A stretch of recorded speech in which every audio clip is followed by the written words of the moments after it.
인간이 동물보다 못한 특징이 있다면 뭐가 있을까요?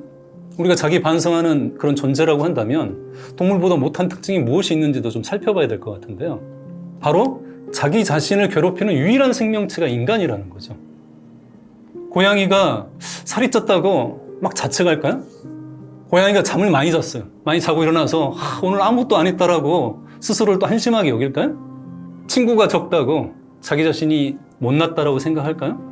인간만이 유일하게 자기 자신을 함부로 대하고 자기 자신을 끊임없이 괴롭히고 심지어는 자해를 하고 자살을 하기도 합니다.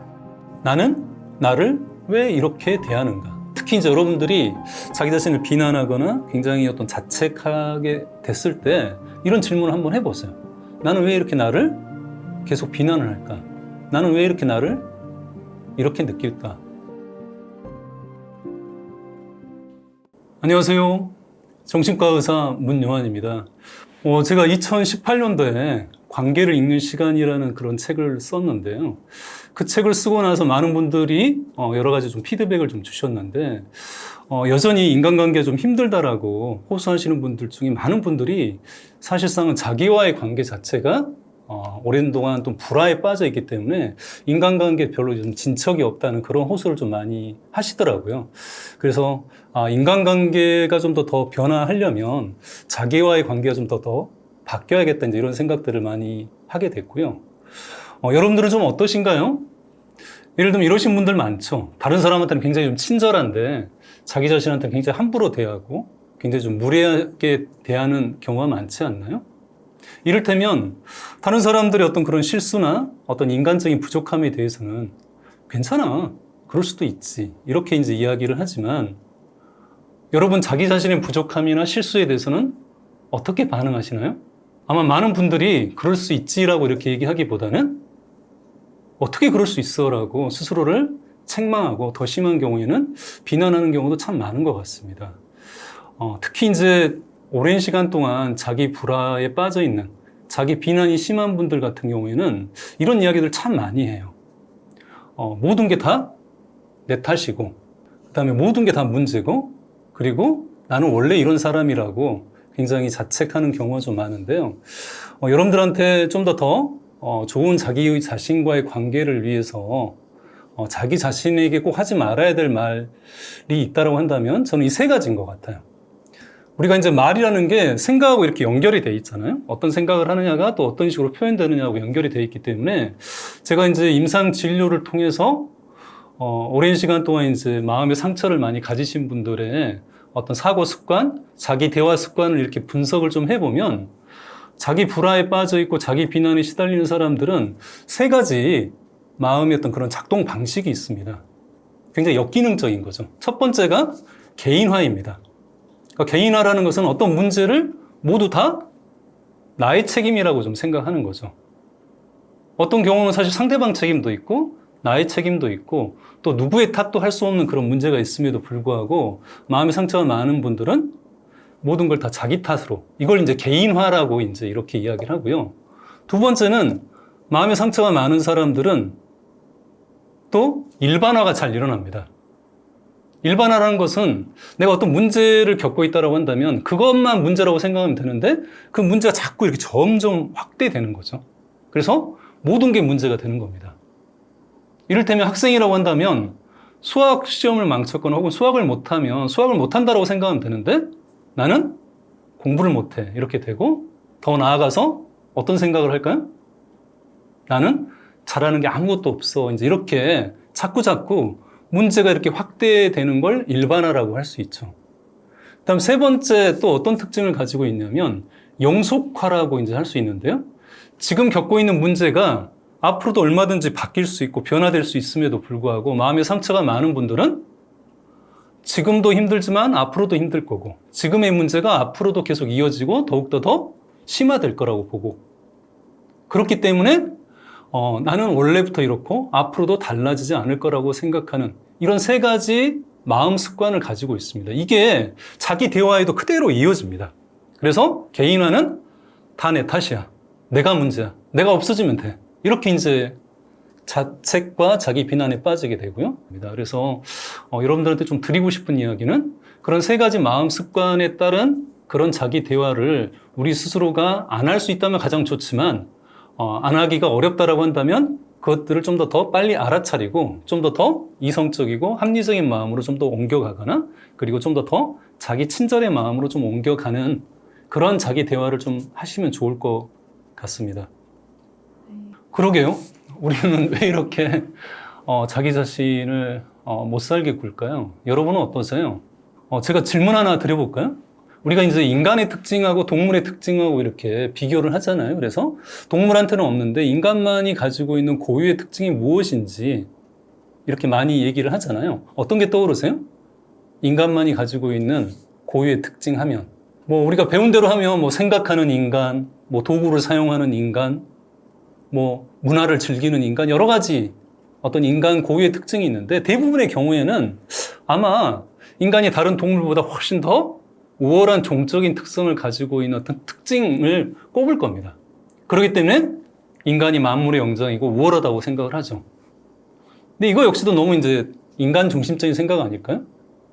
혹시 반대로 인간이 동물보다 못한 특징이 있다면 뭐가 있을까요?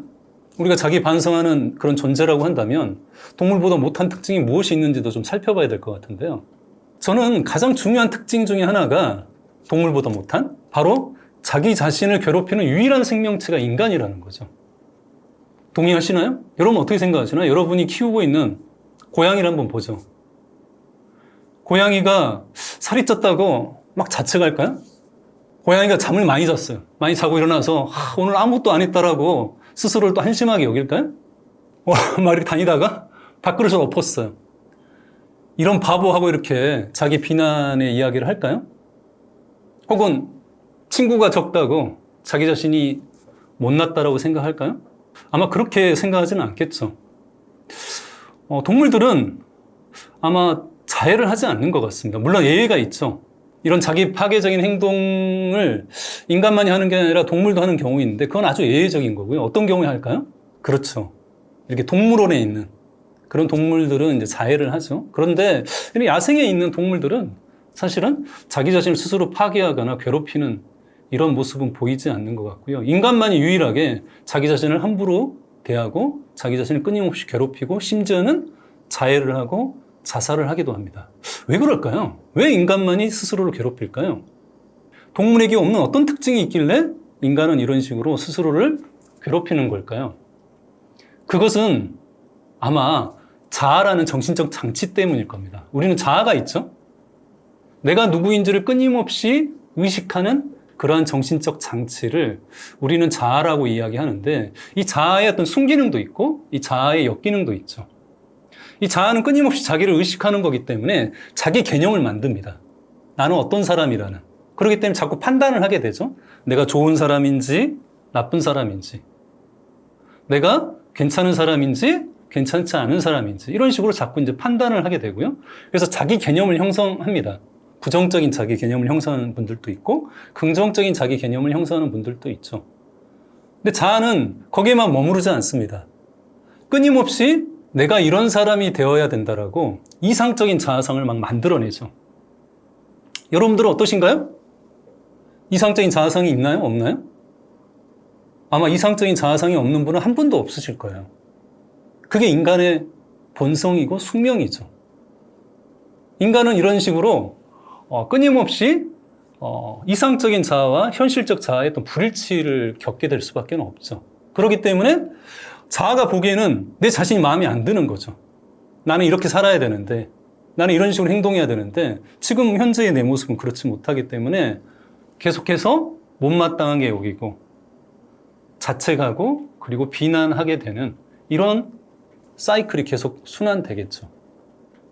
근데 현대에 들어와서 이 자아가 너무 이렇게 커지고 있습니다. 여러분도 그렇게 느끼시나요? 과거에는 사실 집단이 중요하고 관계가 좀 더 중요해서 이 자아의 어떤 그런 말 자체부터 사실은 많이 쓰지 않는 표현이었는데 지금은 뭐 나, 자, 자기라는 말이 너무 이제 우리한테 많이 쓰고 있는 그런 단어가 돼버렸죠. 뭐 나답게 살자, 나가 들어가 있는 책이 또 얼마나 많습니까? 그렇죠? 그러니까 현대는 이런 식으로 끊임없이 이제 개인화가 빠르게 진행되면서 자아가 굉장히 과잉돼 있고 많은 사람들이 자기 몰두에 빠져 있습니다. 그래서 사실은 자아는 우리 마음은 이 외부 세계를 잘 인식해야 되는데 너무 이게 자아 과잉 상태가 돼서 외부 세계로 향해야 될 의식까지도 내 자신에 대한 어떤 생각 속에 많이 빠져 있죠. 그래서 우리 현대인들이 왜 이렇게 자기 불화에 빠져 있는지 가장 첫 번째 이유로는 이 보편적인 문제죠. 우리 시대가 이 자아 과잉의 시대다. 자아가 너무 넘쳐나고 있는 거예요. 이 자아의 역기능 때문에 끊임없이 나는 이런 사람이 되어야 된다라고 자아 이상화를 만들어내고 그런 현실과 자아 이상 간의 불일치 때문에 우리 스스로를 계속적으로 책망하고 비난하는 이런 시대를 우리가 살고 있죠. 근데 이제 이렇게 보편적인 이유도 있지만 또 개별적인 이유도 있겠죠. 제 개인적으로는 이제 정신과 의사를 하면서 공통적으로 깨달을 수밖에 없었는데요. 이런 자기 비난에 이제 시달리는 분들의 어떤 공통적인 특징은 아동기 이제 부정적인 경험들을 참 많이 겪으신 분들이 많습니다. 아동기 부정적인 경험들 하면 어떤 게 좀 떠오르세요? 그렇죠. 뭐 크게는 아동기 트라우마, 뭐 이런 학대나 방임 이렇게 이제 생각할 수 있지만 요즘에는 아동기 부정적인 경험이라는 용어로 좀 더 포괄적으로 그래서 양육자가 좀 부재했거나 뭐 이혼을 하셨거나 혹은 아이 앞에서 직접적인 학대를 가하지는 않지만 부모가 계속해서 심한 말다툼을 하거나 어떤 싸움을 계속 하는 것도 이런 아동기 부정적인 경험들이 다 들어갈 수 있겠죠. 이 아동기 부정적인 경험이라는 건 결국은 돌봄을 받아야 될 나이에 제대로 돌봄을 받지 못하는 이런 이제 애착 손상의 문제로 여러 가지 이제 어려움들을 겪게 되는 것을 말하는데요. 아동기 부정적인 경험을 가지게 되면 어떤 문제가 생기냐면 정신의학적으로 보통 성인기에 했던 트라우마 혹은 이제 우리가 뭐 범죄 사건이랄지 예를 들면 재난으로 인한 이런 트라우마 같은 경우는 외부 탓을 할 수 있죠. 저놈 혹은 뭐 자연 탓을 할 수가 있죠. 근데 아동기 부정적인 경험은 그 주된 가해자가 사실은 주 양육자에 의해서 벌어지는 일이기 때문에 아이 입장에서는 엄청난 딜레마에 빠집니다. 나는 살아가기 위해서는 사실은 다가가고 사랑을 해달라고 나를 돌봐달라고 이렇게 매달려야 되는데 그 사람이 나를 또 힘들게 한 사람이기 때문에 굉장히 고통을 느끼고 두려움을 느끼고 분노를 느끼는 또 이런 상태이기 때문에 다가가기도 혹은 도망칠 수도 없는 굉장히 혼란스러운 어떤 상태에 아이가 빠지게 되죠. 그래서 아동기 부정적인 경험에 노출되는 아이들은 이 딜레마에서 벗어나야 되죠. 그럼 이 딜레마에서 어떻게 벗어나느냐? 물론 이제 부정하고 억압하는 방법도 있지만 그것만으로는 그런 감정들을 잘 처리가 할 수가 없기 때문에 자기 자신의 의식을 변형시킬 수밖에 없습니다. 그래서 인간의 가장 기본적인 방어 기제는 어떤 어려움이나 문제가 생기면 어떤 방어 기제를 사용할까요? 여러분들은 문제나 어려움이 있을 때 어떤 방어 기제를 사용하시나요? 뭐 부정하고 회피하는 어떤 이런 방어 기제도 사용하지만 많은 분들이 투사를 합니다. 남 탓을 하는 거죠. 혹은 외부 환경 탓을 하는 거죠.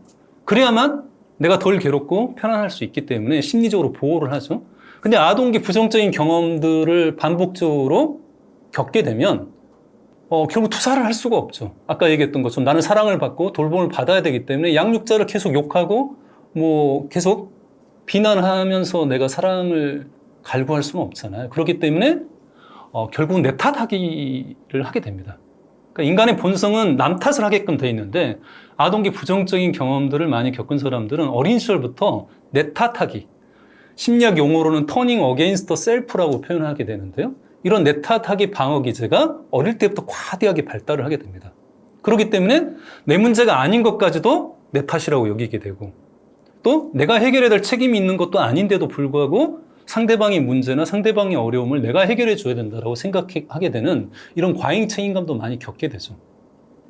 그러니까 아이들이라고 한다면 사실 부모님이 싸우는 게 아이 탓이 아님에도 불구하고 아이들은 그렇게 생각하기 쉽다는 거죠. 내 탓이다라고. 근데 이게 굉장히 슬픈 이야기지만 아이 입장에서는 굉장히 희망적인 이야기이기도 합니다. 예를 들면 부모가 나빠서 나를 사랑해주지 않는다라고 한다면 정말 절망적인 상황이지만 내가 문제라고 생각한다면 아이한테는 어떤 희망이 생겨날 수 있을까요? 그렇죠. 내가 뭔가 노력하면 내가 부모님 말을 잘 듣고 부모님 뭔가 기쁘게 해드린다라고 한다면 뭔가 다시 사랑받을 수 있고 내가 괜찮은 사람이 될 수 있다는 희망을 가질 수가 있기 때문에 아이가 아이 탓을 하는 것은 어떻게 보면 슬픈 또 자기 방어일 수 있죠. 그렇기 때문에 이런 분들은 어린 시절부터 굉장히 자기 자신을 탓하고 자기 자신을 비난하는 게 자기도 모르게 이렇게 습관처럼 형성이 되어 있습니다. 그리고 어느 시기까지는, 어느 정도까지는 이게 자기 발전으로, 뭔가 자기 개선으로 어느 정도 효과를 발휘할 수는 있는데요. 안타까운 일은 시간이 지나면 지날수록 결국은 자기 채찍질을 점점 더 가하게 되면 어떻게 될까요? 그렇죠. 결국은 쓰러지고 말겠죠. 그래서 왜 우리가 자기 비난에 이렇게 시달리는지, 자기 자신과의 관계에 불화에 빠지는지는 첫 번째가 우리 시대적 문제, 이 자아 과잉의 이 시대 문제가 우리 자신과의 불화를 초래하고 있고요. 두 번째는 아동기 부정적인 경험이 끊임없는 내 탓하기를 만들어냄으로써 자기 자신과의 불화를 계속 만들어낸다라고 볼 수 있을 것 같습니다. 자기 자신한테 어떤 말을 하면 좋을까요? 근데 사실은 어떤 말을 해주기 이전에 내가 어떤 말을 하고 있는지부터 좀 잘 알아차리는 게 좀 필요하다고 생각을 합니다. 많은 분들이 이 자기 비난을 습관적으로 하면서 자기 비난하고 있다는 것조차도 잘 알아차리지 못하는 분들이 많기 때문에 어떤 이야기를 하기 이전에 내가 어떤 이야기를 하고 있는지부터 좀 더 주의를 기울였으면 좋을 것 같고요. 그래서 저는 이런 질문을 꼭 여러분들 스스로 많이 던졌으면 좋을 것 같아요. 나는 나를 왜 이렇게 대하는가? 특히 이제 여러분들이 자기 자신을 비난하거나 굉장히 어떤 자책하게 됐을 때 이런 질문을 한번 해보세요. 나는 왜 이렇게 나를 계속 비난을 할까? 나는 왜 이렇게 나를 이렇게 느낄까? 이런 질문을 하면 어떨 것 같나요? 이 질문을 계속 한다고 한번 생각을 해봅시다. 나는 왜 나를 이렇게 대할까? 나는 왜 이렇게 나를 느낄까라고 그 질문을 반복하면 어떤 변화가 생길까요? 여러분들은 상담을 하면 왜 변화가 일어난다고 생각하세요? 사실 상담을 하면 이 치료자나 상담가는 별로 이야기하지 않습니다. 이게 당신의 문제입니다라고 뭐 설명하거나 해석하거나 이렇게 해보십시오 조언을 하거나 이런 이야기 사실 별로 하지 않거든요. 주로 뭘 할까요? 그렇죠. 일단은 좀 많이 듣죠. 그리고 많이 듣기 위해서는 뭐가 필요합니까? 질문을 많이 합니다. 왜 그렇게 생각하셨어요? 왜 그렇게 느끼셨어요? 무엇을 느끼셨어요? 왜 그렇게 행동하셨나요? 이렇게 이제 질문을 많이 하게 되죠. 그럼 내담자는 그 질문을 이제 받기 때문에 자기 자신의 생각이나 감정이나 자기 자신의 행동들을 좀 더 깊이 있게 살펴보게 되고 그걸 또 말로 표현하게 되죠. 이런 식으로 자기 자신한테 질문을 하게 되면 자기 자신의 감정이나 생각이나 행동을 좀 더 잘 알아차리게 됩니다. 그리고 상담이 좀 더 이어지면 그 질문이 내면화가 됩니다. 그러니까 상담 시간에만 질문을 받고 내가 이렇게 대답을 하는 게 아니라 그 질문이 내 마음속으로 스며들어서 일상생활, 상담과 상담 사이 시간에도 내 스스로가 내 자신한테 말을 걸고 질문을 던집니다. 지금 내가 왜 이렇게 느끼고 있지? 지금 나는 뭘 느끼고 있지? 이 감정을 뭐라고 할 수 있지? 이런 식으로 자기 자신한테 질문을 던지는 게 점차적으로 내면화가 되고요. 이런 질문 자체가 계속 스스로에게 던지다 보면 나중에는 대안적인 사고나 대안적인 행동으로 이어집니다. 이렇게 생각해 볼 수도 있지 않을까? 이렇게 한번 해보면 어떨까? 이런 식으로 스스로가 자기 개선의 어떤 그러한 대안적인 사고와 대안적인 행동들로 이어질 수가 있겠죠. 그래서 저는 이 질문이 굉장히 좀 중요하다고 생각이 들어요. 그래서 여러분들한테 꼭 여러분 스스로 특히 자기 비난을 많이 하시는 분들이 있다고 한다면 나는 왜 이렇게 나를 비난하는가? 나는 왜 이렇게 나 자신을 형편없다고 느끼는가라고 질문을 한번 해보시면 좋을 것 같아요. 물론 처음에는 바로 이제 답이 나오지는 않죠. 몰라, 나도 몰라. 막 이렇게 더 생각하기 싫다라고 이제, 괴로우니까 피하고 싶지만 그래도 좀 더 질문을 던지다 보면 원래 내가 그런 사람이 아니라 사실은 내가 경험했던 부정적인 경험들 때문에 이런 자기 비난의 어떤 습성 또 그런 누군가 나를 비난했던 그런 말들이 내면화가 되어졌던 것들을 알 수가 있을 겁니다. 그래서 좀 더 자기 자신을 이해할 수 있게 되고요. 이건 자기와의 관계뿐만 아니라 다른 사람과의 관계도 역시 마찬가지입니다. 제가 관계를 읽는 시간이라는 책을 2018년에 썼다고 말씀드렸는데요. 이 책의 핵심 질문도 그것부터 시작합니다. 나는 이 사람과 왜 이렇게 관계 맺고 있는가? 이 질문을 내가 문제가 있다고 생각하는 어떤 사람과의 관계에서 계속 떠올린다면 어떤 변화가 생길까요? 제가 이제 2018년도에 이 책을, 관계를 읽는 시간이라는 책을 쓸 때 초등학교 친구를 만났어요. 친구랑 이제, 만났는데 친구가 저를 보자마자, 야, 돼지갈비 먹으러 가자. 이렇게 얘기하는 거예요. 근데 생각을 해보니까 그 친구하고 만날 때는 거의 그런 식이에요. 항상 그 친구가 먹고 싶은 거 먹으러 가고 그 친구가 편한 시간에 그 친구가 나오기 편한 어떤 곳에서 만나서 늘 그 친구 위주로 이렇게 약속이 잡혔죠. 근데 생각을 해보면 제가 그 친구한테 뭔가 빚을 졌다거나 뭐 신세를 졌거나 잘 보여야 될 이유가 사실 없는데 계속 그 친구 위주로 이제 인간관계를 지금까지 맺어왔죠. 그날도 저한테 뭐 먹고 싶은지 물어보지도 않고 그 친구가 이제 돼지갈비 먹고 싶다라고 해서 돼지갈비집을 갔는데 제가 이제 먹다 보니까 그 친구는 이렇게 팔짱을 딱 끼고 이렇게 한 점 한 점 먹는데 저는 이제 집게로 이제 고기를 올리고 뒤집고 막 혼자 자르고 이렇게 있는 거예요. 그러면서 순간 그런 의문이 드는 거예요. 나는 이 친구랑 왜 이렇게 인간관계를 하고 있지? 그래서 그날 제가 퍼뜩 깨달았죠. 아, 이게 어느 순간부터는 이걸 전혀 의식하지 않고 습관적으로 이렇게 내가 하고 있지만 내가 이 친구랑 사실 이렇게 인간관계를 안 해도 된다. 그래서 그날 집게를 딱 내려놓고 저도 팔짱을 이렇게 딱 꼈죠. 어떤 일이 벌어졌을까요? 이제 막 연기가 나왔죠. 근데 제가 이제 나는 집게를 들지 않겠다라고 이렇게 딱 팔짱을 끼고 있으니까 그 친구가 이제 집게를 들어서 고기를 이제 자르게 됐죠. 이런 식으로 이 질문하는 게 굉장히 중요합니다. 그래서 어떤 이야기를 나한테 해주느냐, 뭐 좋은 얘기 해주면 좋죠. 그렇지만 그 전에 내가 나한테 이렇게 질문하는 게 참 좋고요. 그다음 하나만 좀 더 말씀을 좀 드리자라고 한다면 자기 비난에 자기 대화에 오랫동안 시달려 온 분들은 이게 너무 이제 오랜 시간 동안 반복됐기 때문에 이 회로에서 벗어나기 좀 힘들어요. 그래서 무슨 일만 생기면 자기 비난을 하는 게 자동적으로 이렇게 올라오기 때문에 그거에 대해서 대항할 수 있는 힘이 굉장히 약하거든요. 그래서 평상시에 자기 친절에 자기 대화를 해주는 게 보다도 우리한테 필요합니다. 근데 이게 뭐 한두 번 해서 이렇게 되는 건 아니고요. 일상생활 속에서 자주 하시면 참 좋습니다. 어떻게 하는 게 좋냐? 첫 번째는 뭔가 이렇게 강요하듯이 하면 안 됩니다. 그러니까 좀 소망형으로, 희망형으로 해주시면 좋습니다. 그래서 뭐뭐 하기를. 가장 기본적인 자기 친절의 자기 대화 문구는 내가 나에게 친절하기를 이렇게 이야기하는 겁니다. 내가 나에게 친절하기를. 내가 나를 잘 돌볼 수 있기를. 이런 이야기 들으시면 어떤가요? 따라 하신다면 어떠신가요? 약간 좀 어색하거나 또 어떤 분들은 좀 오글거리시는 분들도 있을 거예요. 특히 남자분들 같은 경우는 아이고 저런 걸 어떻게 하나 이제 이렇게 생각하실지도 모르겠지만 그만큼 이런 자기 친절이나 자기 돌봄 자체가 좀 사실은 소홀했다는 또 증거가 될 수 있겠죠. 자기 비난에 오래 시달린 분들은 이런 게 굉장히 어색하고 마치 남의 옷을 걸친 것처럼 불편하고 낯설게 느껴지실 텐데요. 뭐든지 이렇게 과도기가 있습니다. 좋은 것을 좋은 것으로 바로 받아들이지 못하고요. 처음엔 굉장히 낯설고 이상하고 이질적인 것을 느끼지만 또 시간이 지나다 보면 좀 더 익숙해질 수 있겠죠. 그래서 이렇게 내가 내 자신을 친절하게 돌봐줄 수 있기를 바라는 마음을 담아서 자기 친절의 자기 대화 문구를 만드시면 좋습니다. 그게 뭐 정해진 건 아니고요. 여러분들 스스로 만드시면 좋습니다. 저는 이제 자기 돌봄 자기 클럽을 이제 운영하고 있는데요. 자기 돌봄 클럽 분들하고 이렇게 해봤더니 의외로 자기를 너무 이제 괴롭히고 너무 착취하시는 분들이 많아서 그 문구가 가장 인기가 많았어요. 어떤 문구일까요? 내가 너무 애쓰지 않기를.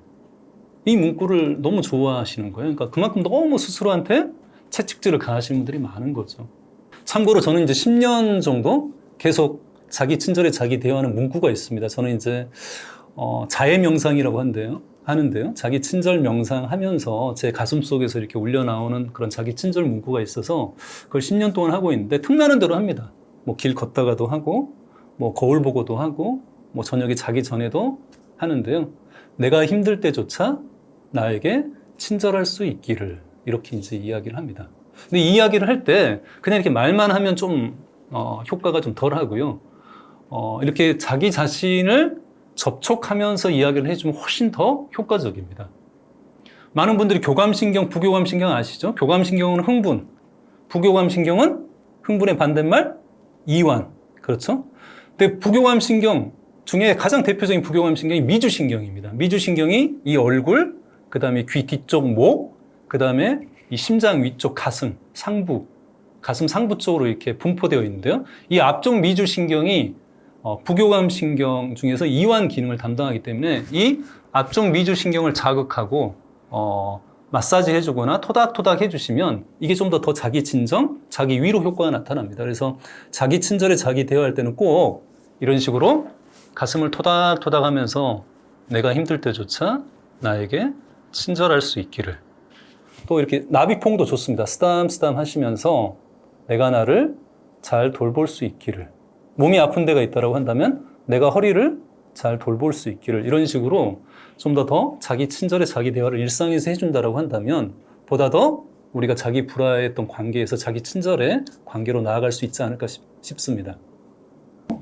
뜻대로 안 되고 계획대로 안 되면 굉장히 스트레스 받으시죠? 이것도 사실 어떻게 보면 보편적인 스트레스가 아닌가 싶네요. 여러분들 어떻게 생각하세요? 삶이 뜻대로 되나요? 아니 뜻대로 되지 않나요? 혹은 인간관계가 상대방이 내 마음 같나요? 내 마음 같지 않나요? 어떤 게 더 진실에 가까울까요? 그렇죠? 삶은 내 뜻대로 안 되는 경우가 더 많고요. 사람은 내 마음 같지 않은 일들이 더 많죠. 그게 사실 어떻게 보면 보편적 진실일 텐데 우리가 사실 그 보편적 진실을 너무 자주 망각하고 살아가는 건 아닌가 싶습니다.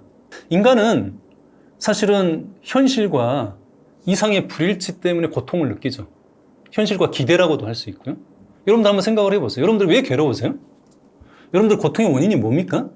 그 고통은 결국 현실과 기대의 불일치 때문에 우리가 느끼는 거거든요. 내가 원하는 대로 내가 살아간다면, 내가 바라는 내 모습대로 살아간다면 내 자신을 사랑할 수 있다고 생각하시죠. 근데 현실의 나는 내가 바라는 내 모습대로 살아가고 있나요? 그렇지 못하죠. 이런 내가 바라는 내 자신과 현실의 내 자신과의 불일치가 나 자신과의 불화를 초래하고요. 다른 사람과의 관계도 마찬가지죠. 상대방이 내 기대처럼 행동해주면 내가 불만일 게 없죠. 근데 상대방은 내가 뭔가 상대방을 위해서 좋은 걸 해줘도 물론 상대방이 고마워하거나 행복해하는 경우도 있지만 또 오히려 그걸 안 좋게 생각하거나 간섭이라고 또 느끼거나 오지랖이라고 느끼는 경우도 있잖아요. 그러니까 상대방이 내 기대대로 행동하지 않기 때문에 이 기대와 현실의 불일치 때문에 내가 상대방과의 불화에 빠지고요. 세상도 마찬가지죠. 세상이 내 기대처럼 움직인다면 어떤 불만이 있겠습니까? 근데 세상은 내 기대처럼 움직이지 않죠. 그래서 우리 인간의 고통은 이 현실과 기대, 현실과 이상의 불일치 때문에 오게 되는데요. 그럼 이걸 피할 수 있느냐? 피할 수 없습니다. 인간은 숙명처럼 아까 자아를 가지고 있고 미래를 생각을 하기 때문에 인간은 어떤 이런 기대와 어떤 이상들을 품고 살아가는 수직적인 존재입니다. 동물들은 미래를 생각하지 않지만 인간은 어떤 이러한 미래를 생각을 하죠. 그렇기 때문에 끊임없이 자기 자신에게 현실보다 더 나은 상태를 원하고 추구하게 되는 게 인간의 본질이고요. 다만 이제 건강한 사람과 건강하지 못한 사람들의 차이는 이 불일치의 차이가 아니라 이 불일치에 대한 태도의 차이입니다. 그러니까 건강한 사람들은 불일치를 경험하는 게 아니라 불일치를 해소하는 방향으로 스스로가 조율을 해나갈 수 있는 능력이 있고요. 건강하지 못한 사람들은 이 이상과 현실과 기대의 불일치를 해소할 수 있는, 조율할 수 있는 능력이 부재한 사람들을 우리가 건강하지 못하다, 신경증을 가지고 있다 이렇게 이제 얘기할 수 있겠죠. 그러니까 많은 사람들이 실천력이 뛰어난 사람들을 계획대로 실천하는 사람이라고 착각합니다. 절대 그렇지 않아요. 실천력이 뛰어난 사람들은 계획대로 하는 사람이 아니고요. 그럼 어떤 사람들이죠? 계획대로 되지 않았을 때 왜 계획대로 되지 않았는지를 살펴보고 다시 재시도할 수 있는 사람, 이 사람이 바로 실천력이 높은 사람이죠. 그러니까 다르게 얘기하면 실천력이 높은 사람이라는 건 재시도 능력이 높다는 거예요. 반대로 굉장히 실천력이 떨어지는 사람, 뭐 예를 든다면 어떤 게으름 습관을 가지고 있는 사람들의 공통적인 문제는 재시도 능력이 제로에 가까워요. 저는 이제 2007년도에 굿바이 게으름이라는 책을 써서 의도치 않게 게으름 클리닉을 이제 운영한 적이 있는데요. 거기 오신 분들 공통적인 특징이 두 가지. 첫 번째는 뭐냐? 과도한 기대와 계획. 자기 자신의 현실을 무시한 과도한 계획을 세우는 거예요. 예를 들면 조금도 공부하지 않은 사람이 어느 날부터 하루에 4시간씩 공부하겠다 이제 이런 식으로 계획을 세운다거나 운동을 전혀 안 한 사람들이 뭐 날마다 2시간씩 운동하겠다라고 이렇게 계획을 세운다거나 혹은 뭐 전혀 균형적인 식사를 하지 않은 사람이 갑자기 뭐 한 달 안에 뭐 10kg를 뺀다랄지 이런 식으로 하기 때문에 굉장히 무모한 계획을 세우게 됩니다. 처음에 얼마간은 어느 정도 지킬 수 있죠. 근데 얼마 가지 못해서 결국은 계획대로 안 되죠. 그때 이 사람들이 보이는 공통된 특징이 있습니다. 그게 뭘까요? 바로 직선적으로 자포자기로 넘어가게 됩니다. 내가 왜 안 됐는지, 어떤 식의 문제가 있었는지, 계획이 좀 더 비현실적이거나 무리한 건 아니었는지 이런 것들을 살펴보지 않고 바로 너가 그럴 줄 알았다. 에라 모르겠다. 될 대로 되라. 뭔가 이런 식의 어떤 그런 자기 비난, 자포자기 상태로 그냥 돌아가서 또 아무것도 하지 않는 그런 무질서 상태로 또 바로 넘어가게 됩니다. 그러면 또 그렇게 생활하다가 갑자기 또 현타가 오고 또 이렇게 살면 안 된다는 위기감이 와서 또 대단한 결심을 합니다. 그리고 또 무리한 계획을 세우죠. 그리고 또 얼마 안 가서 또 자포자기를 하고 끊임없이 이걸 되풀이하고 있는 사람들이 그런 병적인 게으름을 가지고 있는 사람들의 특징이죠.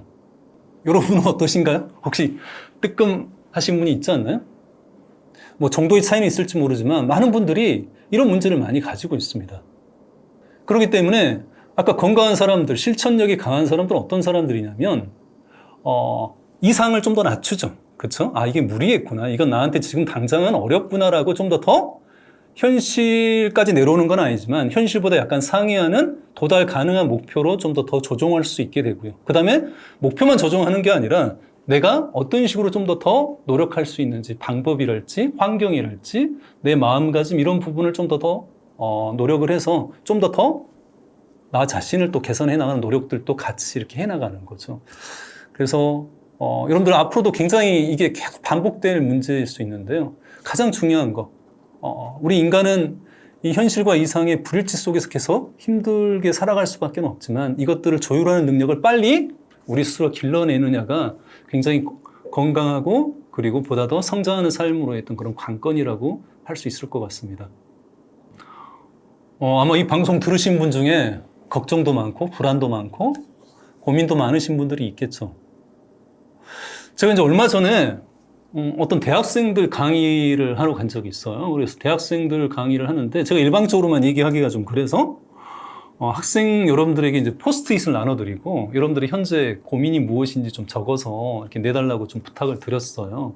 그랬더니 거의 모든 분들이 이제 그 고민을 적어서 보내주셨는데요. 어떤 고민이 가장 많았을까요? 뭐 미래 문제, 뭐 취업 문제, 뭐 아무튼 뭐 이성 문제, 뭐 친구 문제, 뭐 여러 가지 그런 문제들이 있을 수 있겠죠. 근데 가장 압도적으로 많은 1위가 뭐였냐면 고민이 너무 많은 게 고민이라는 거예요. 그러니까 고민을 어떤 한두 가지로 이렇게 압축해서 얘기하기 힘들다는 거예요. 고민이 너무 많아서. 그래서 고민이 너무 많아서 그게 또 고민이구나. 그 정말 이중의 고민이죠. 우리는 왜 이렇게 고민 속에 묻혀 살게 될까요? 이게 이제 자아라는 것 때문이죠. 이 자아가 너무 이제 몰두돼 있고, 이 자의식이 너무 과잉돼 있으면 끊임없이 그냥 외부 세계로 향해야 될 어떤 그런 주의가 자꾸 내 자신에게 이렇게 향하게 되고, 그리고 우리가 이제 감각을 느끼잖아요. 이 세상에서 어떤 그런 감각을 받아들여야 되는데 너무 이제 자기 자신한테 몰두돼 있으면 생각이 너무 많아지는 거예요. 그래서 감각이 약해지고 생각이 너무 많아서 고민이 많이 늘 수밖에 없습니다. 여러분들 뇌가 어떻게 발달하는지 아세요? 뇌는요, 이 뒤쪽에서 앞으로 이렇게 발달을 합니다. 뒤통수에서 이 머리 앞쪽으로 이렇게 발달을 하게 되는 거죠. 그게 어떤 의미가 있느냐? 이 각각의 뇌의 부위가 담당하는 기능이 달라요. 그러니까 뭐 실제로 이렇게 아주 정확하게 구분되는 건 아니지만 좀 거칠게 좀 구분을 해보자면 머리 뒤쪽은 가장 먼저 발달하죠. 우리가 태어나면 아이들은 머리 뒤쪽부터 발달한다고 생각하시면 됩니다. 그럼 머리 뒤쪽은 뭘 담당할까요? 이건 이제 감각과 운동입니다. 그러니까 아이들은 모든 감각 그리고 몸의 움직임을 통해서 세상들을 경험하고 이 자아라는 어떤 그런 인식도 어떤 정신적 자아가 먼저 생기는 게 아니라 신체적 자아가 먼저 생깁니다. 신체적 바운더리가 먼저 생기죠. 어디까지가 내 몸이고 어디까지가 내 몸 아닌 것인지 이렇게 우리가 감각과 운동을 통해서 우리가 뇌 발달이 이루어지게 되죠. 근데 외국에 있는 그런 아동학자가 우리나라에 오면 너무 놀랜다는 거예요. 또 혹은 걱정한다는 거예요. 왜? 사실 아이 때는 이렇게 감각과 운동을 중심으로 교육이 이루어져야 되는데 너무 때이르게 과도한 인지 교육에 아이들이 이제 시달리는 걸 보면서 좀 걱정하는 거죠. 그게 이제 사실은 어떤 식의 문제를 낳고 있습니까? 그러니까 아는 것은 많아요. 아이들이 아는 것은 많은데 어떤 대화의 맥락을 파악하거나 상대방의 어떤 감정이나 어떤 속마음을 파악하는 이런 식의 맥락을 파악하는 능력이 굉장히 떨어져 있게 되죠. 그러니까 다시 말하면 지식은 많지만 어떤 사회성이 굉장히 부족한 채 우리가 자라나고 있고, 그래서 사실 이제 유사 자폐증, 그런 자폐 스펙트럼 장애가 갈수록 이제 사실 또 늘어나고 있는 건 또 심각한 문제이기도 하죠. 근데 아무튼 그건 각설하고, 머리 뒤쪽은 이제 감각과 운동이고요. 그 다음에 가운데가 발달을 하게 됩니다. 가운데는 이 사춘기 때 가장 크게 발달하게 되는데요. 어떤 기능을 담당할까요? 이건 이제 감정과 사회성입니다. 우리가 이제 중학교 되면 부모가 중요하지 않죠? 또래 관계가 더 중요하고, 그 다음 감정도 굉장히 이제 조절하기 힘들 만큼 많이 이제 급속도로 발전하게 되죠. 발달하게 되죠. 그리고 고등학생 이후로 성인기까지 머리 앞쪽이 발달합니다. 머리 앞쪽은 뭘까요? 뭐가 남았죠? 그렇죠? 우리가 인간의 고유의 특징이라고 얘기하는 생각하고 판단하고 계획을 세우는 이런 전두엽. 이쪽이 이제 머리 앞쪽의 기능이죠. 그러면 건강한 뇌는 뭐냐? 이 건강한 뇌는 사실은 균형과 조화가 중요합니다. 그러니까 어느 쪽만 발달을 되고 어느 쪽이 발달이 안 되는 것은 다 문제예요. 예를 들면 머리 앞쪽이 많이 발달하면 좋을까요? 그렇지 않습니다. 너무 이게 지나치게 활성화되어 있거나 너무 발달되어 있으면 그게 또 문제예요. 어느 쪽이 부족한 것도 문제고 어느 쪽이 지나친 것도 문제입니다. 그래서 정신학에 있어서 모든 건 사실은 조화와 균형이 굉장히 중요하고요. 그렇기 때문에 생각이 많은 사람들, 고민이 많은 사람들은 어떤 특징을 가지고 있을까요? 어디가 발달되어 있을까요? 머리 앞쪽이 너무 지나치게 과잉 활성화되어 있습니다. 전두엽이 지나칠 정도로 과잉 활성화되어 있고, 반대로 이 머리 뒤쪽, 이 감각과 운동인에는 굉장히 저활성화되어 있는 특징들을 가지고 있습니다.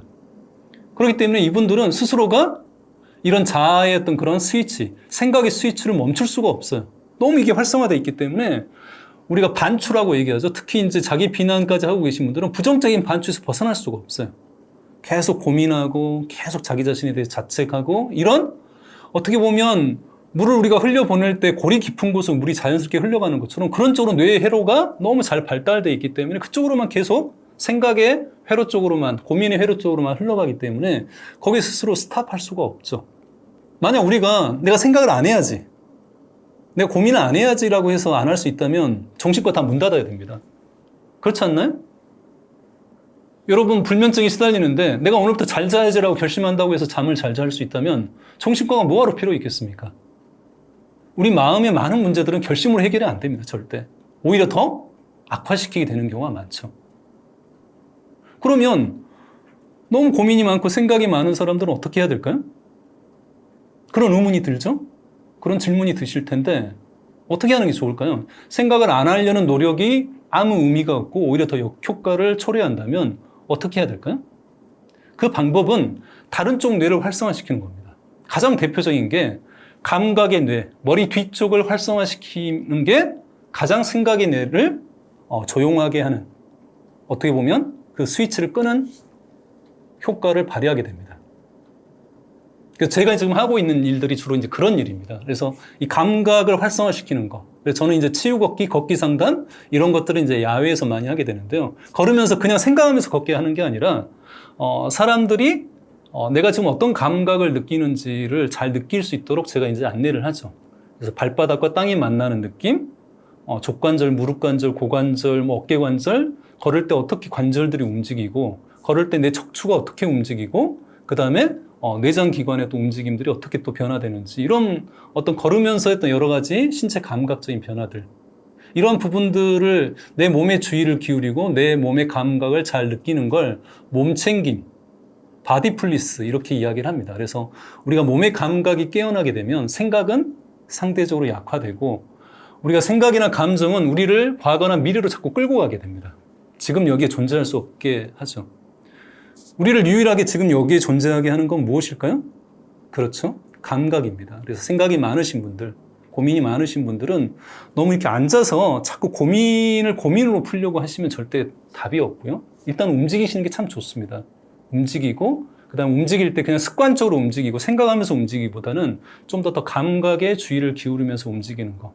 지금 여러분 한번 밖에 한번 나가보세요. 나가시면서 한번 이렇게 가만히 걸어보시면서 발바닥과 땅이 만날 때 오른발, 왼발, 오른발, 왼발, 혹은 지금, 여기, 지금 여기 이렇게 한번 느끼면서 걸으시면 참 좋고요. 또 신체 내부 감각도 좋지만 신체 외부 감각, 어떤 시각, 청각, 촉각 걸으면서 이렇게 손가락 사이로 지나가는 어떤 바람의 느낌, 그 다음에 이렇게 나무도 한 번씩 만져보시고 이렇게 냄새도 한번 깊이 숨 쉬면서 한번 들여 마셔보시고 날씨에 따라서 어떤 날짜에 따라서 나뭇잎의 색깔이 어떻게 바뀌어가는지 이런 것들도 한번 주의 깊게 보시면서 일상 속에서 좀 감각을 좀 느끼신다면 이 생각의 뇌를 좀 더 조용하게 만드실 수 있지 않을까 싶습니다.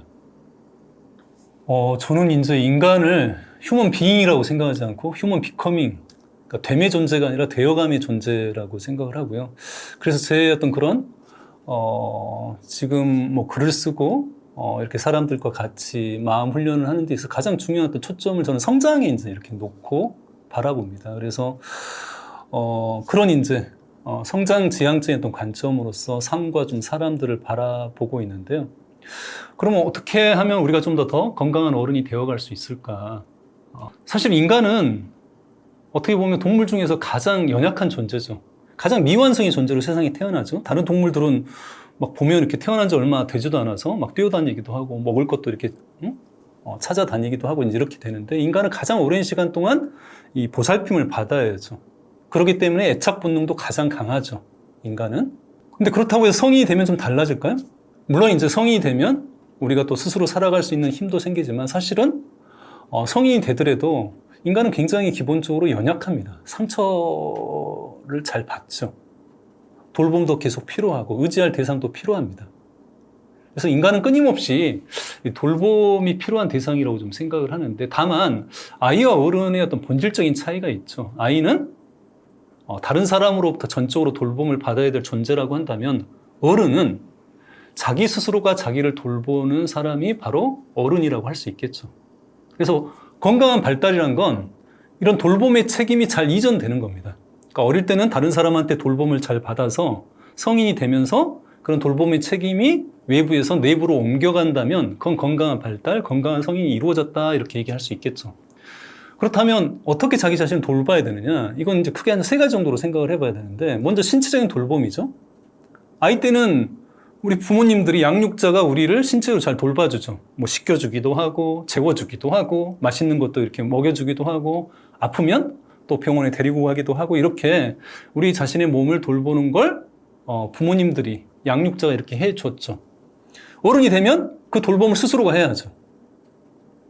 여러분들 어떠세요? 여러분들 몸을 스스로 잘 돌보시나요? 근데 안타깝지만 많은 분들이 이 기본적인 몸 돌봄조차 이루어지지 못하는 경우가 너무 많습니다.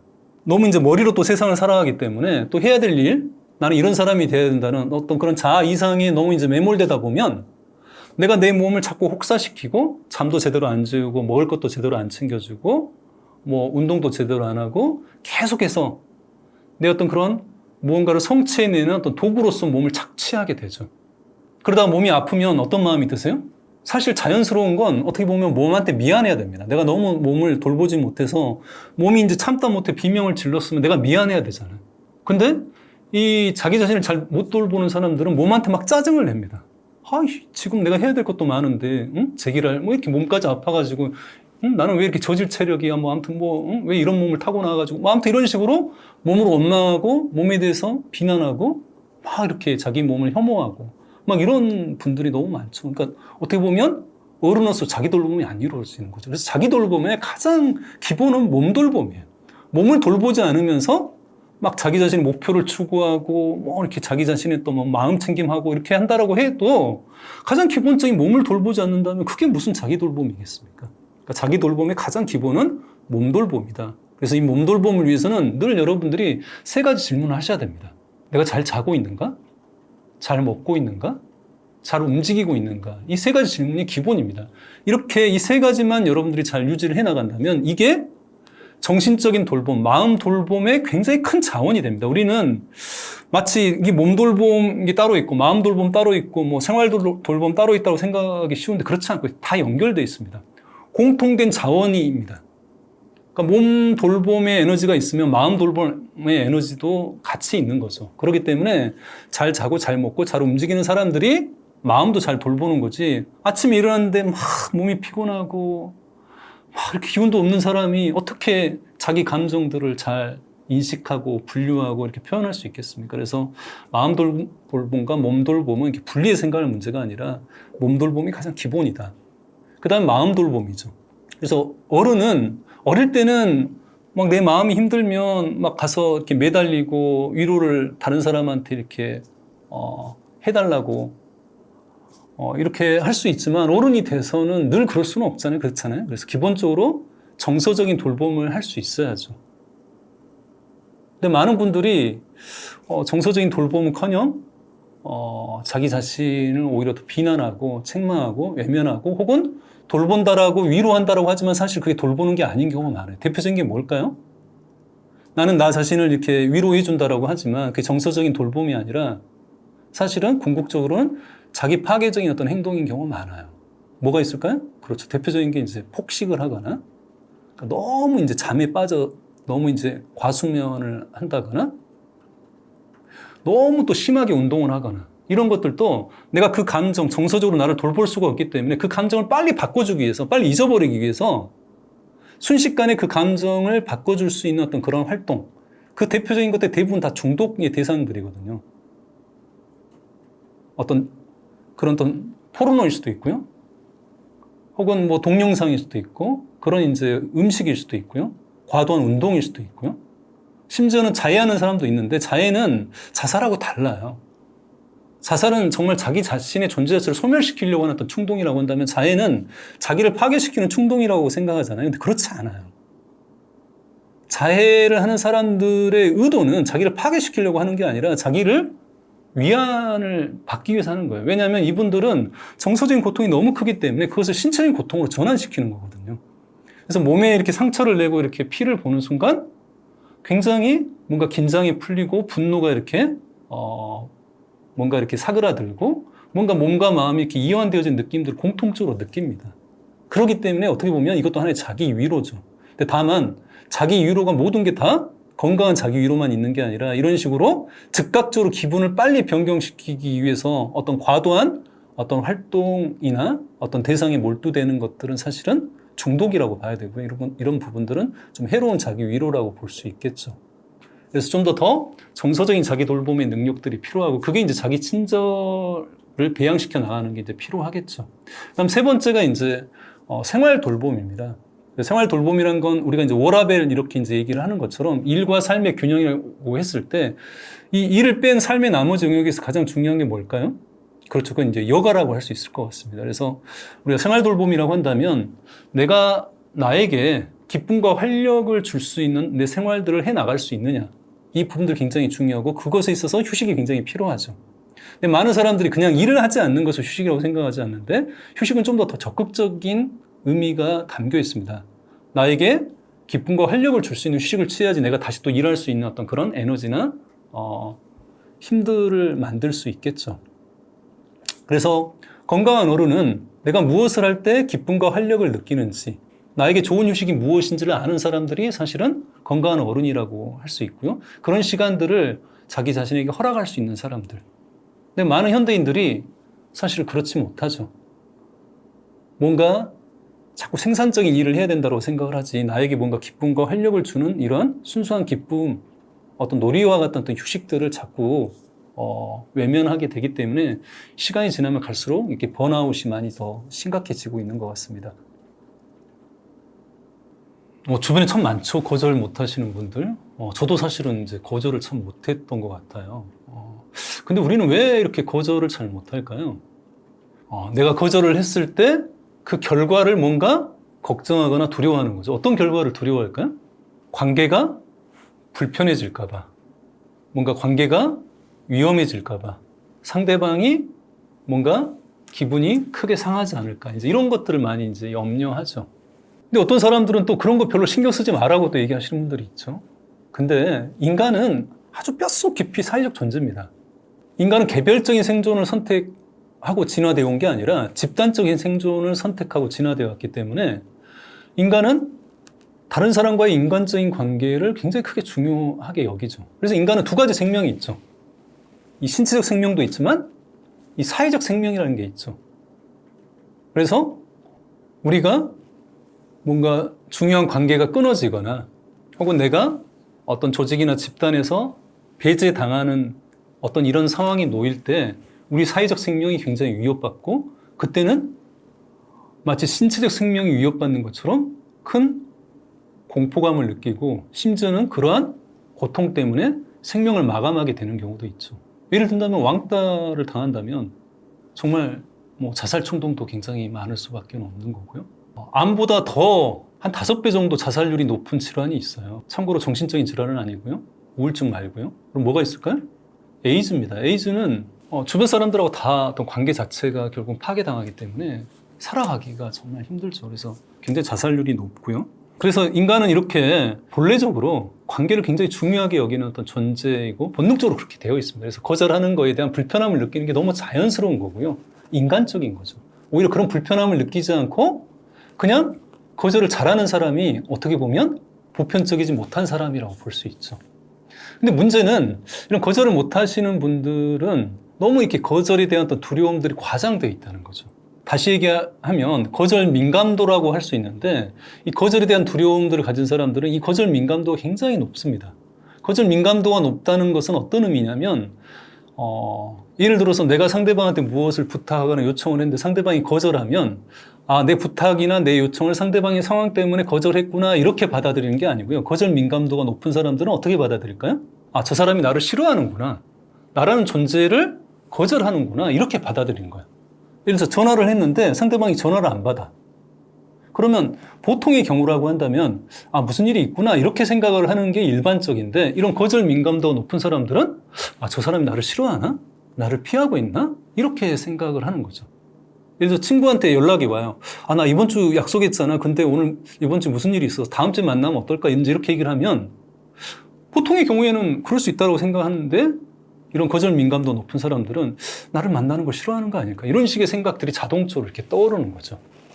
그래서 이런 분들은 실제로 상대방한테 거절을 받을 때 굉장히 상처를 받습니다. 그렇죠? 나의 존재 자체를 거절한다라고 느끼기 때문에 나의 부탁을 거절한다고 한다면 그렇게까지 상처받을 일이 아닌데 섭섭하거나 실망스러울 정도지만 나의 존재 자체를 거절한다면 굉장히 이건 상처받기 쉽겠죠. 근데 문제는 이런 분들은 다른 사람도 그럴 거라고 생각하는 경우가 많아요. 다른 사람도 내 마음 같을 거라고 생각을 하기 때문에 내가 거절하면 상대방이 나처럼 상처받을 거라고 생각하는 거예요. 그래서 상대방은 그냥 사실 거절해도 뭔가 바쁘구나, 뭔가 상황이 안 되는구나 이렇게 생각해도 될 수 있는 건데 마치 나처럼 존재 자체를 거절당한다는 어떤 그런 느낌들을 받을까 봐 그런 거절을 못 하는 거예요.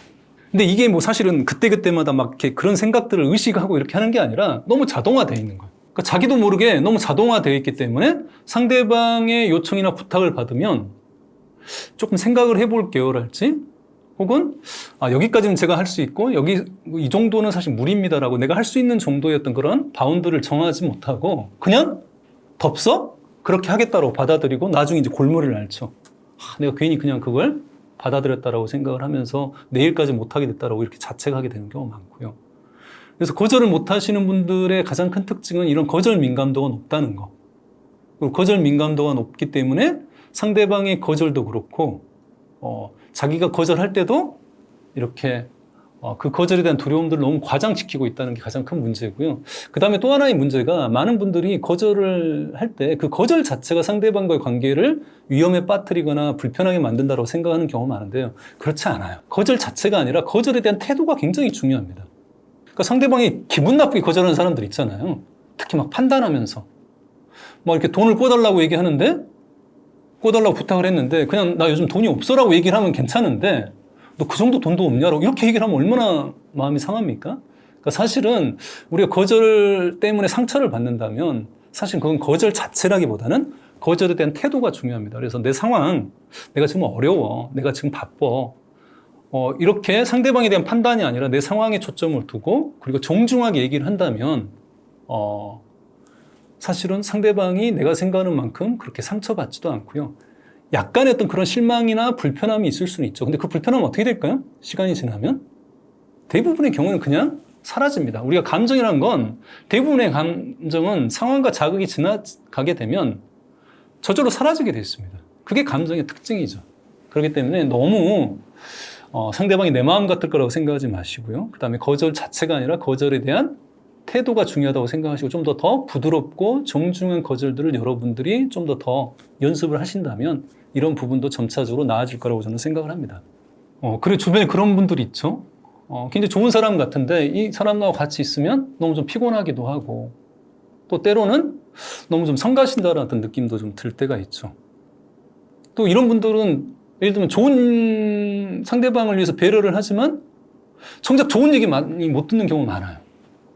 본인으로서 너무 좀 힘들죠. 정말 세상에서 제일 안 좋은 것 중에 하나가 그건 것 같아요. 상대방을 위해서 배려를 해놓고 결국 나중에 안 좋은 얘기 듣는 거.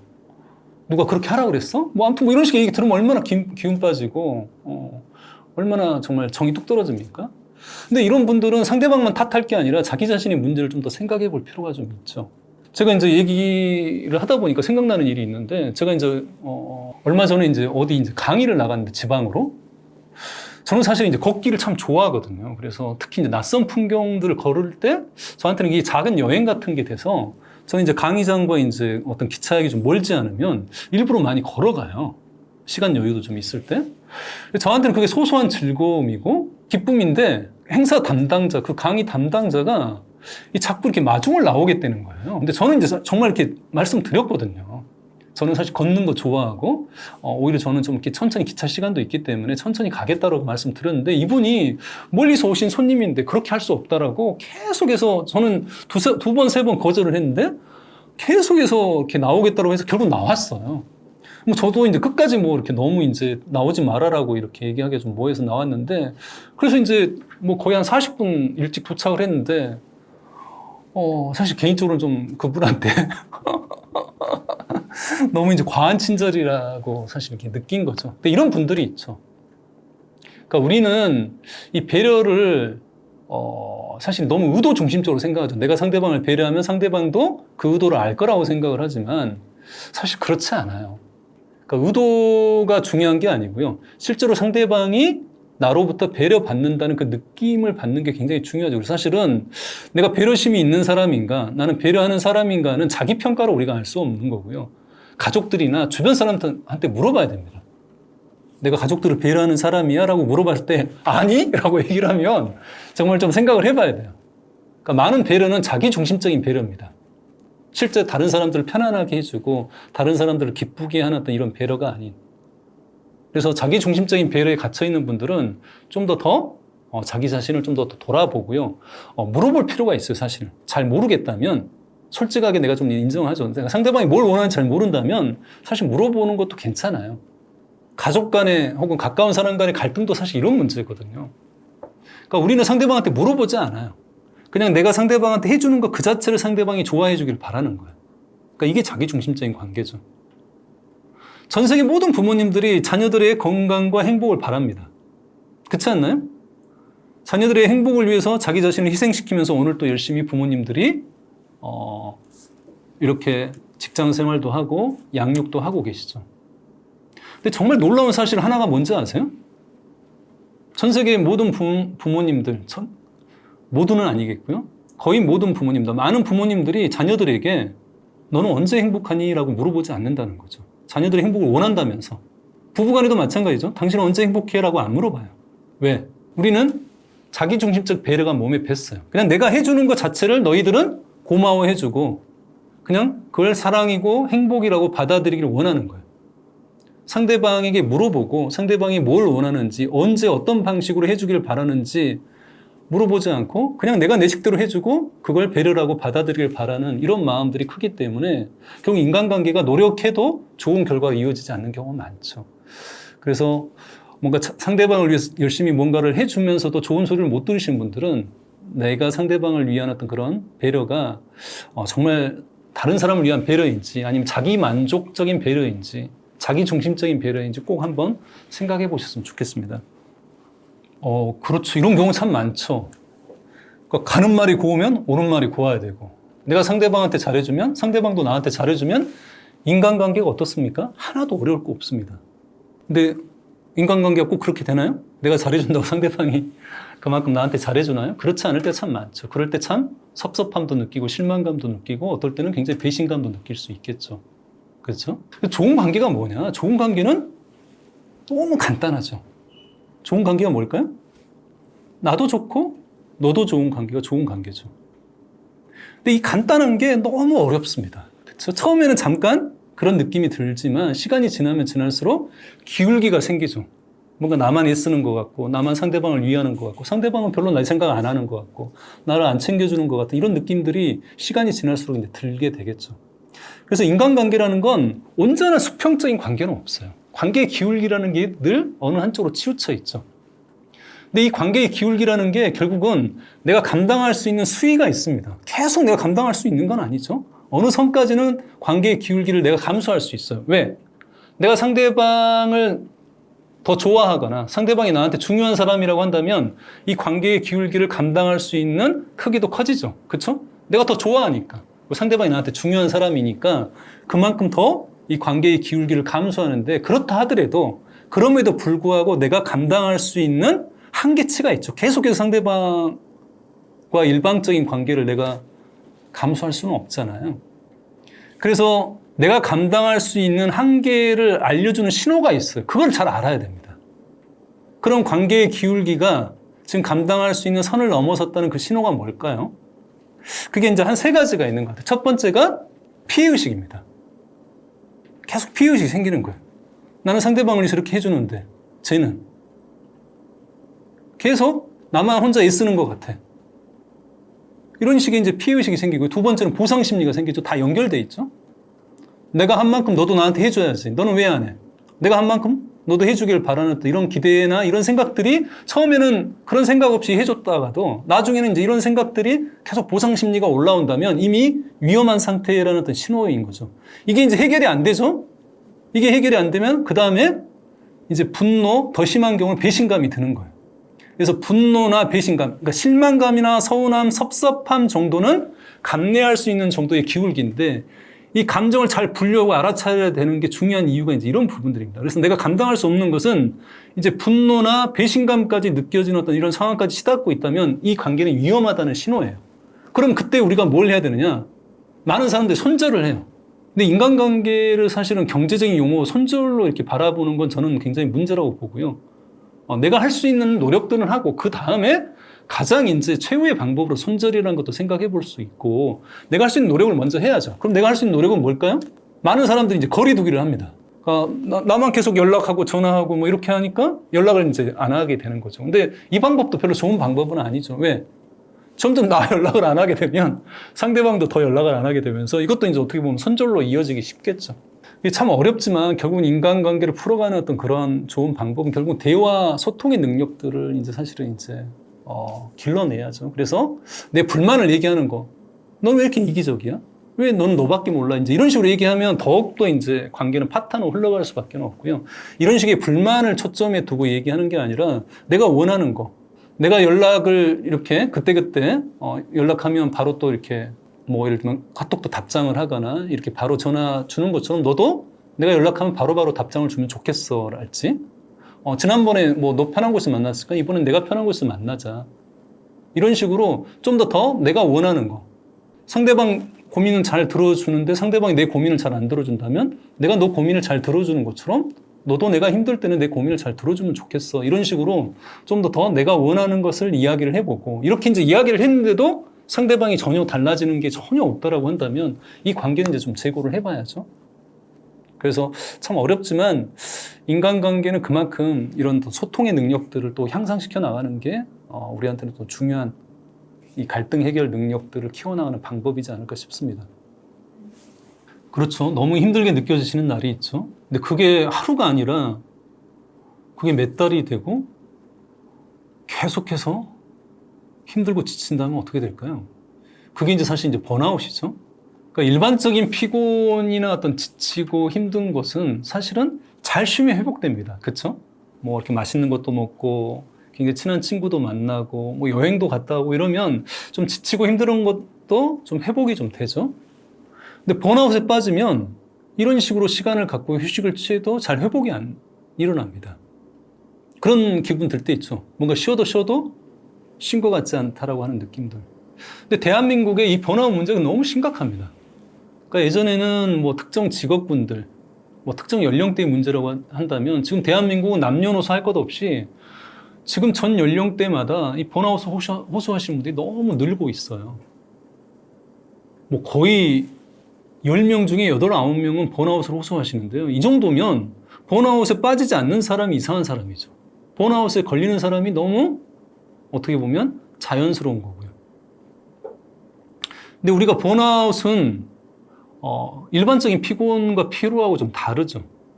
마치 이렇게 배터리가 떨어져서 휴대폰 배터리가 떨어져서 우리가 충전기 꽂아 놓으면 뭐 완전 충전되는데 일정한 시간이 걸리잖아요. 근데 이제 번아웃이 온 상태는 충전기 전원을 꽂아 놔도 충전이 안 돼요. 왜? 배터리가 고장난 상태이기 때문에. 그러니까 이런 번아웃은 좋은 휴식을 취해야 됩니다. 그래야지 보다 더 에너지와 활력이 채워지죠.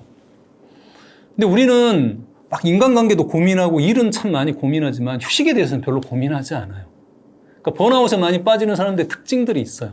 어떤 특징이 있느냐? 번아웃에 많이 빠지는 사람들은 오버페이스를 많이 해요. 그러니까 내가 할 수 있는 거 이상으로 자꾸 자기 자신한테 채찍질을 가하시고 이 정도로 해야 된다. 자아 이상이 높으신 분들이죠. 그래서 이런 분들은 자기 스스로가 내가 어느 정도 에너지가 있는지를 알지 못해요.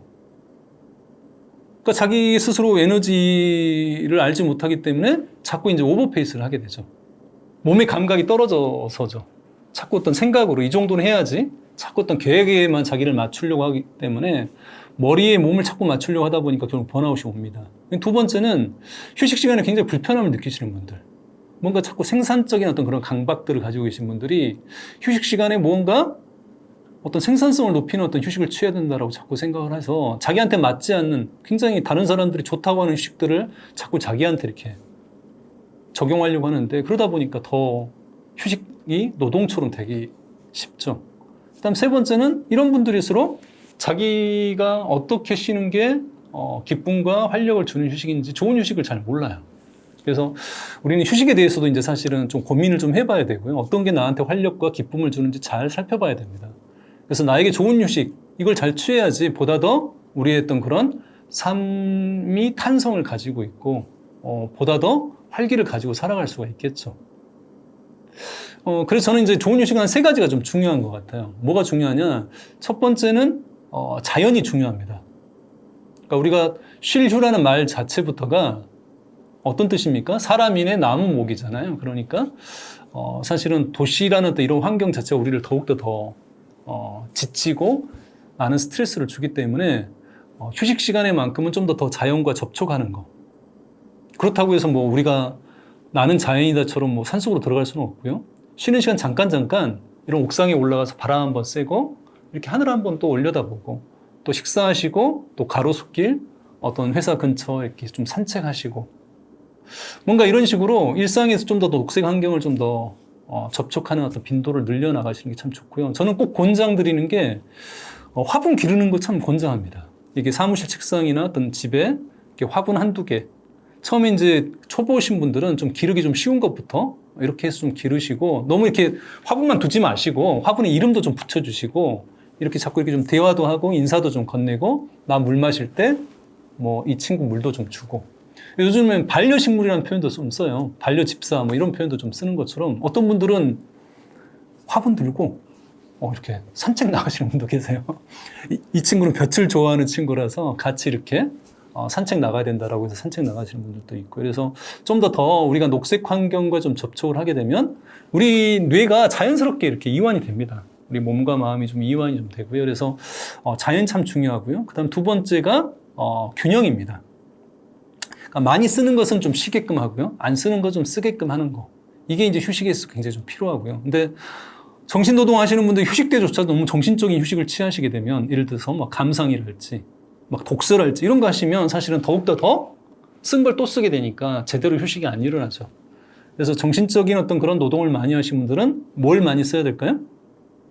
머리를 많이 쓰기보다는 몸을 많이 써야죠. 몸을 많이 쓰는 거라면 뭐가 떠오르시나요? 그렇죠. 뭐 우리가 춤추는 거, 그다음에 이제 운동하는 거 이런 게 이제 참 좋고요. 반대로 이제 육체 노동 하신 분들은 정신적인 휴식을 취하시는 게 참 좋고요. 이런 이제 균형 균형을 맞추는 게 참 필요하고, 그다음 세 번째, 어떻게 보면 가장 중요한데, 기쁨과 활력을 주는 휴식에 있어서 가장 필요한 건 이 놀이와 같은 휴식입니다. 세 번째 요소가 놀이인데요. 놀이라는 건 아이들을 가만히 보세요. 아이들이 왜 행복할까요? 잘 놀기 때문이죠. 노는 것은 어떤 의도가 없습니다. 어떤 목적이 없어요. 어떤 책임감도 없죠. 아이들이 뭔가 놀아야 된다는 의무감을 가지고 노는 아이들 보셨나요? 그건 놀이가 이미 아니죠. 그러니까 놀이라는 건 굉장히 순수한 인간의 활동이죠.